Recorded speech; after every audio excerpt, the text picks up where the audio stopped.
Ahora me vas a matar con lo que te voy a decir.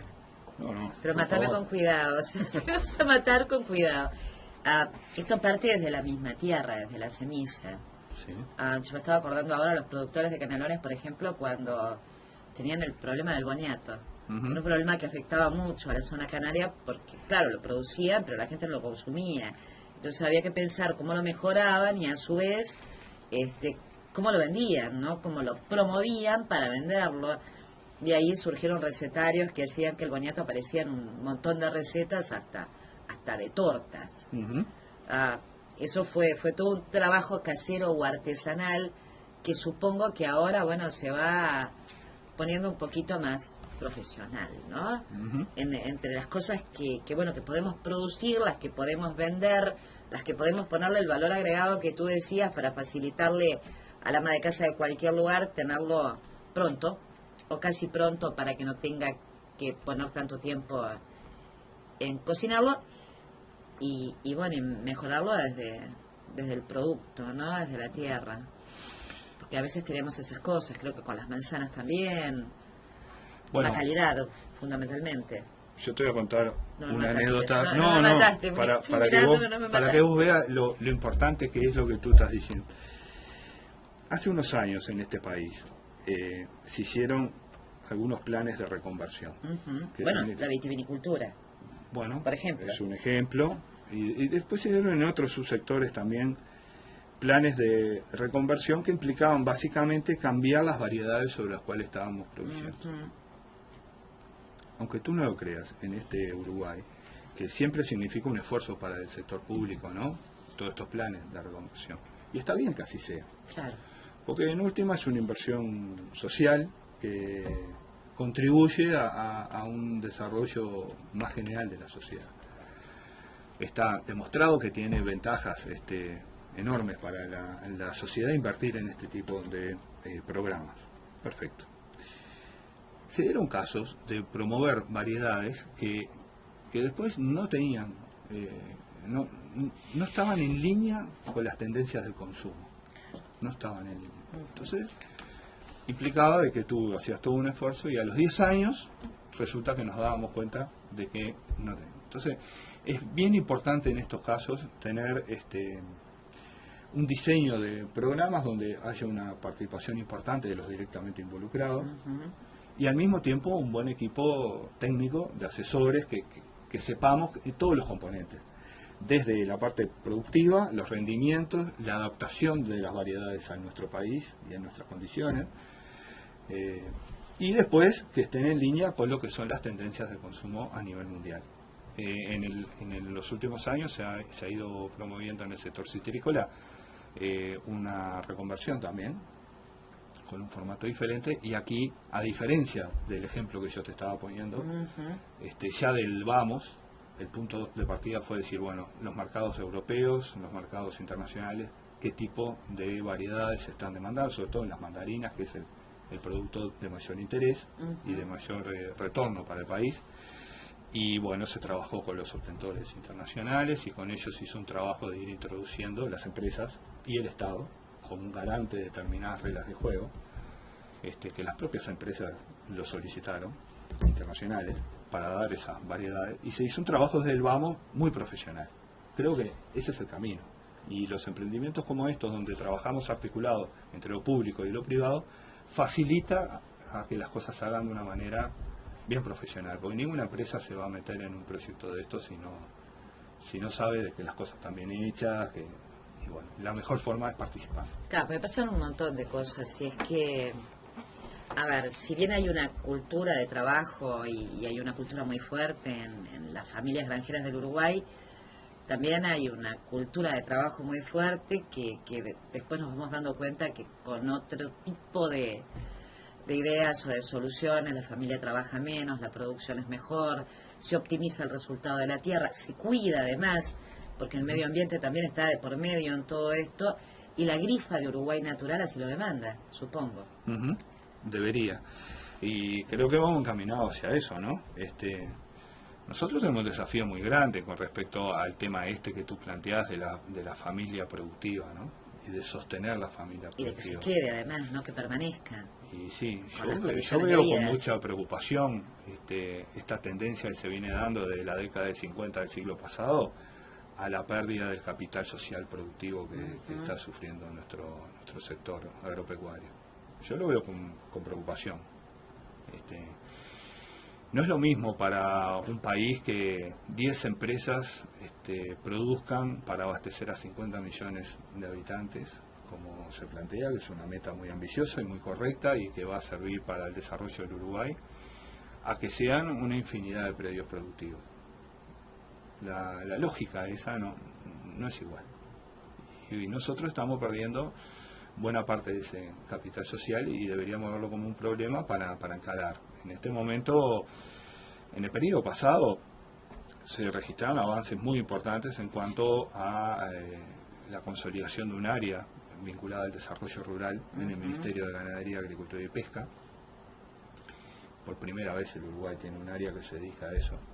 Por primera vez se ha ido formando un equipo de técnicos especializándose en lo que es el tratamiento de la agricultura familiar, que es un tipo de agricultura que no es el de las grandes empresas, no tiene la lógica de toma de decisiones que tienen las grandes empresas. Hay una cultura, hay un trabajo, hay una familia y se han hecho logros muy importantes. Ojalá que se sigan consolidando esos logros. Bueno, ahora tenemos apoyaturas de cooperación internacional muy importantes, del entorno de los 70-80 millones de dólares, del Banco Mundial y del BID, para apoyar a la agricultura familiar. Antes, que yo conozca, no había este tipo de apoyos. Hay un fondo, por primera vez, presupuestal de apoyo al desarrollo rural. En fin, yo creo En que este caso, Rubén, ¿con qué condiciones y a qué específicamente? A ver, en un país donde la granja, por ejemplo, en Juanico, seguía con la asada hasta hace muy pocos años. Sí. Y uno veía gente muy mayor, asada en mano, ¿no? Tratando de llevar adelante todas las tareas de huerta, que, a ver, uno los miraba y tenían la curvatura perfecta, ¿no? Pero esas cosas ya no pueden ocurrir. No. Porque además esas son las cosas que hacen que los jóvenes se quieran ir. Exacto. Te iba a plantear eso. Tenemos que no solo pensar en la familia que hoy está, sino en las generaciones que siguen la actividad. Y ahí es donde estamos teniendo enormes problemas. Entonces, a mí me tocaba ver, por ejemplo, en La Plata en ese mismo tiempo, invernáculos con software que se manejaban solos. Entonces uno decía, ¿no? Qué cambio brutal entre una cosa y otra. Ni bueno, la una ni la otra, pero a ver. Pero mirá que sí hay zonas de este país que hay productores vinculados a este tipo de producciones que producen de esa manera. O sea, que han incorporado tecnología, involucran a los hijos en la actividad empresarial familiar, participan de las decisiones, participan del trabajo, o sea, están involucrados en forma plena a la actividad. En el norte, por ejemplo, del país uno ve una predominancia de este tipo de empresas mayor que en el sur. Creo que el desafío que tenemos en Canelones fundamentalmente es de promover esta incorporación de tecnología para que, bueno, por un lado, para que los resultados de las empresas sean mejores de lo que son en la actualidad. Y por lo tanto, para la familia sea una actividad atractiva y no sea tan fácil tomar la decisión esa que se está tomando de arrendarle esto a una empresa nacional e internacional, por ejemplo. Y me voy para la ciudad y vivo de la renta y entonces desarticula el emprendimiento productivo. Entonces ahí tenemos una suerte de desafío para ofrecerle las mejores condiciones a las familias para que valga la pena quedarse a nivel de la producción. Me da la impresión que en el ámbito lechero, por ejemplo, hay como más arraigo, ¿no? En el ámbito granjero me pasa lo que estabas diciendo vos, desarticulo. Yo siempre dije, ojalá no nos parezcamos a Argentina, porque Argentina, según la conveniencia de mercado, hoy es ganadero, mañana es sojero y pasado es también, yo que sé, cualquiera. Acá no pasaba, acá era como más firme la tradición de las familias, pero obviamente, si vienen y te ofrecen, y hay muchos que en Canelones están ofreciendo y están sumando granjas y granjas y granjas para plantar soja, te tienta. Sí, o la producción animal. Yo he visto muchos productores hortícolas que se han ido reconvirtiendo gradualmente a la producción animal. Bueno, lo que se trata acá es de ofrecer algo que sea alternativo, interesante para la familia, que esté acorde a la cultura de estos tiempos modernos, desde el punto de vista de la calidad de vida, de los servicios. Yo recuerdo que el presidente nuestro siempre ponía mucho énfasis en las campañas electorales sobre estos asuntos, Claro, de los servicios que tenían que llegar al medio rural para que la gente tuviera servicios, no vamos a decir igual, pero equiparables de lo que obtenía en la ciudad. Nadie quiere vivir aislado. Exacto. Entonces, ese tipo de cosas... Ni que sus hijos lo hagan, ¿no? El Estado ahí tiene un rol, y yo creo que estas áreas como la que hablábamos recién de desarrollo rural tienen aquí una competencia y un rol muy importante para cumplir. Tú mencionabas el caso de la lechería, que bueno, capaz que llevaría un programa entero, y sobre todo con otros actores que son especialistas en este rubro y que conocen muy bien el terreno. Pero aquí el rol de Conaprole ha sido absolutamente central. Y el ejemplo de la cooperativa, ¿no? Como articulador de la cadena. Entonces, que en las malas y en las buenas ha estado, a veces más, a veces menos, acompañando los tiempos, pero ha estado.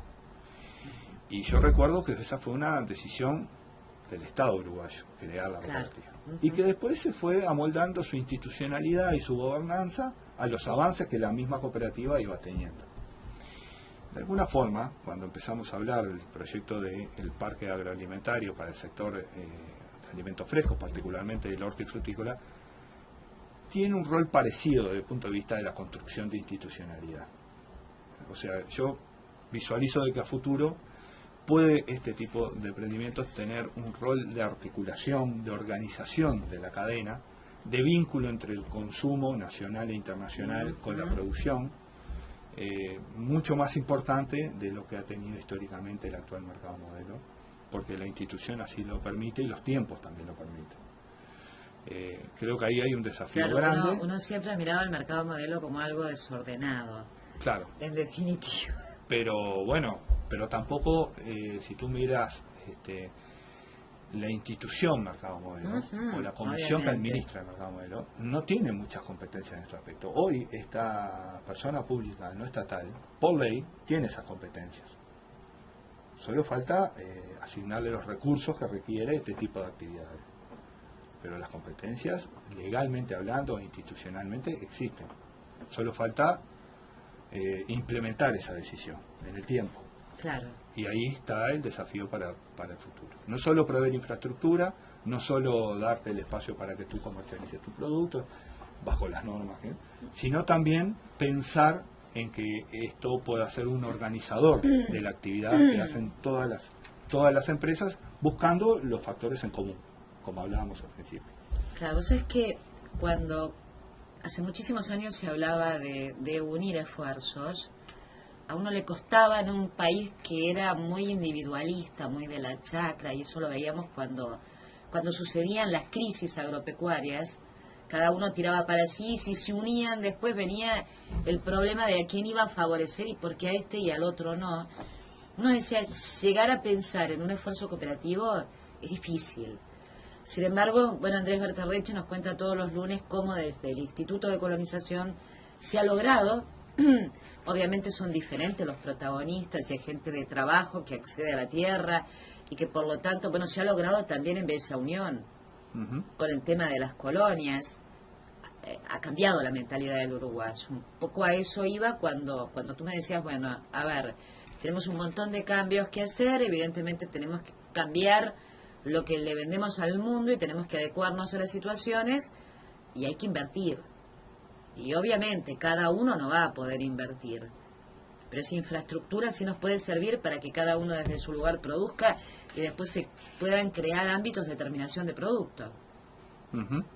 Exactamente. De marketing, de producto, de todas esas cosas que se van agregando. Nosotros acá tenemos un factor muy complejo para todos estos emprendimientos, vamos a llamarlos en un sentido más general asociativos. Es el tema de la cultura, los años, la historia, las generaciones. El agonía que vivió durante tanto tiempo en este país. Yo veo que las generaciones nuevas que van tomando un mayor rol en las unidades productivas, sea en las colonias vinculadas al instituto, o sea en los emprendimientos cooperativos. Yo durante unos años tuve la oportunidad de ser gerente de la Federación de Cooperativas Agrarias del Uruguay. Ajá. Y ahí vi desde las cooperativas más famosas y más conocidas, como puede ser Conaprole, por ejemplo, hasta cooperativas más chiquitas en el interior más profundo del Uruguay. Y en todos lados el esfuerzo por lo colectivo, por la asociatividad, es un reme grande.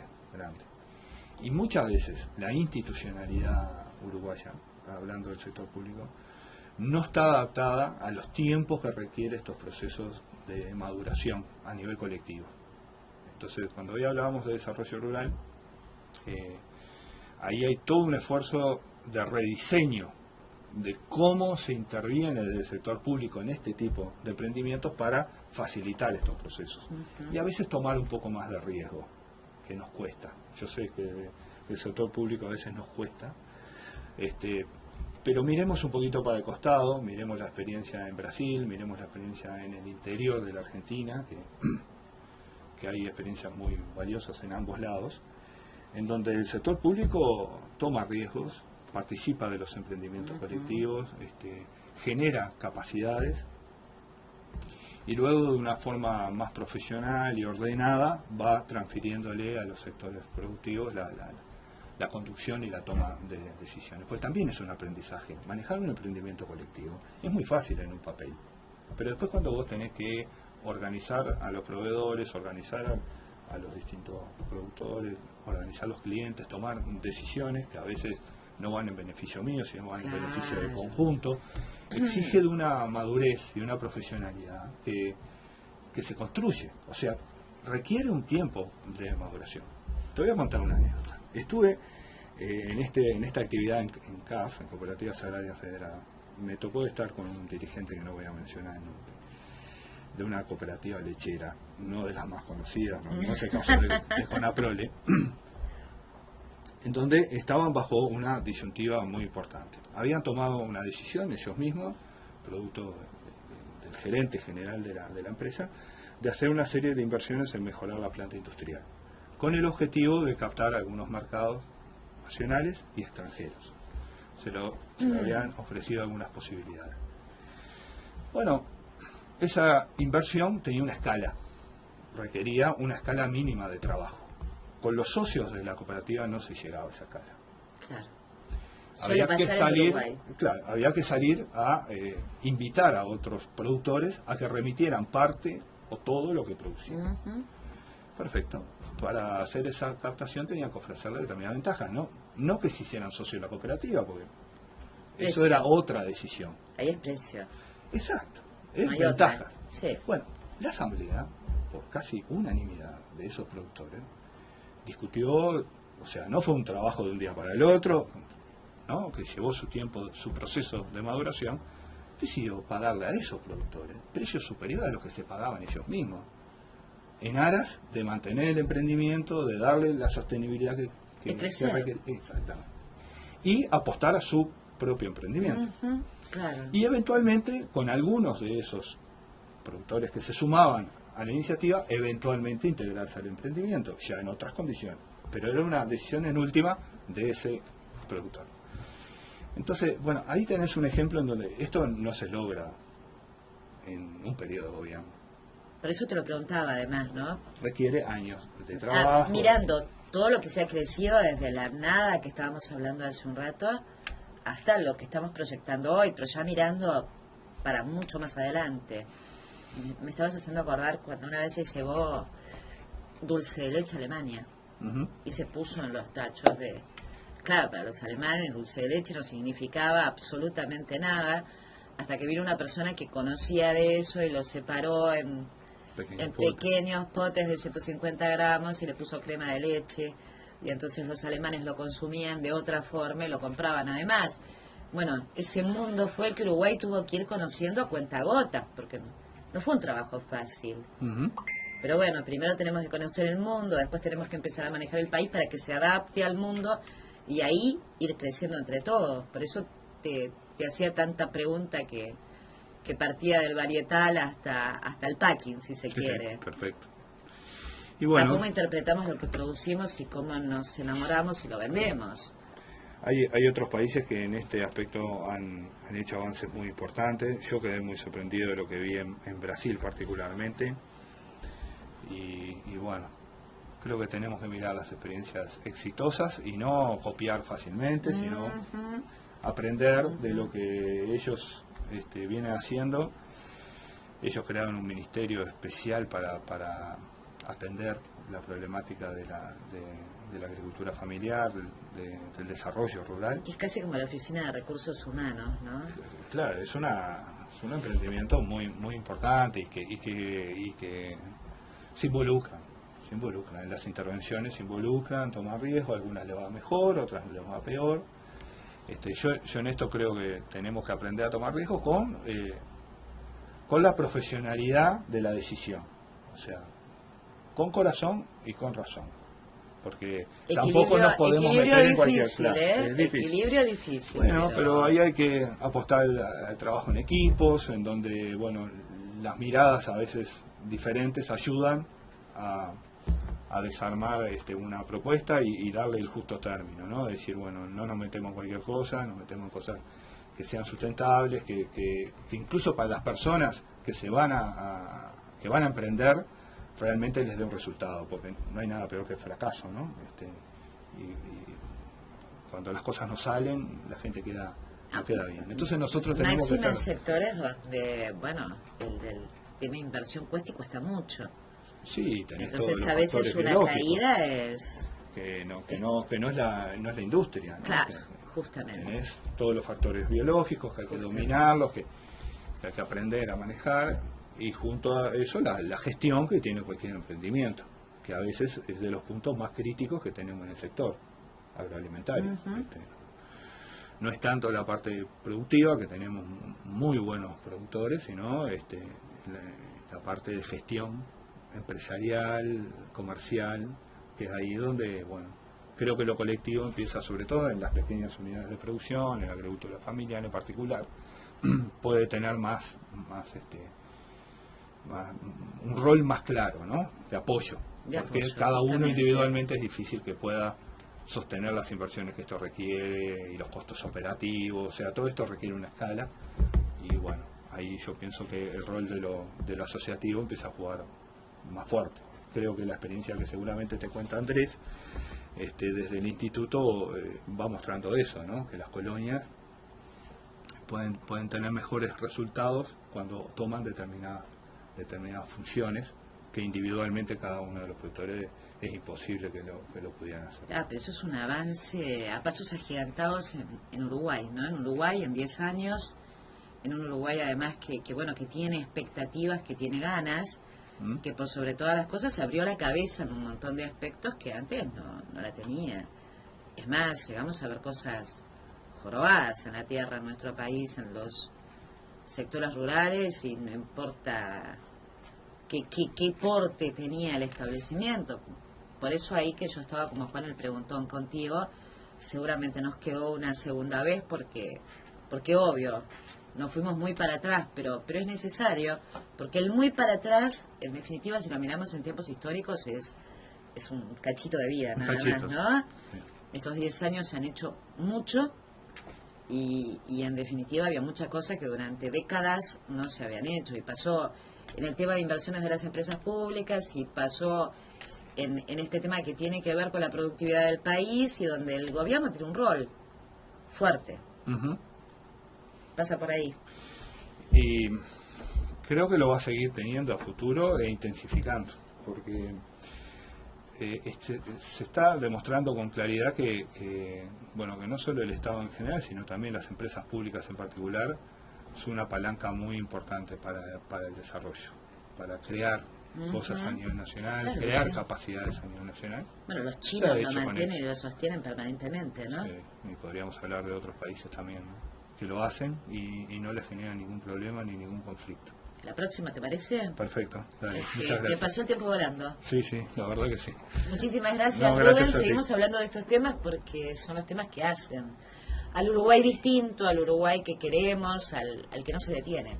En definitiva, ¿le parece irnos a una pausa, Matías, y volvemos en instantes?